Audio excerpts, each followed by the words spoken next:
আল্লাহ নবী সবসময় বিসমিল্লাহ বলেই এবং যে দোয়াটি উপস্থিত ছিলেন সেই দোয়াটি বলেই জবাব করতেন। আজকে পৃথিবীর মানুষ কতজন ধরেন আপনার নিজের পশু রয়েছে, আপনার সেই দোয়াটি মুখস্থ নেই, যে হ্যাঁ আপনার যদি দোয়াটি মুখস্থ না থাকে আপনি বিসমিল্লাহ বলেই জবাই করুন। তারপর আপনাকে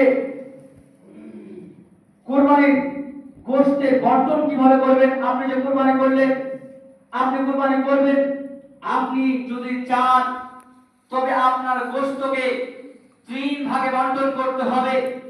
আল্লাহর নবীর সুন্নাত অনুযায়ী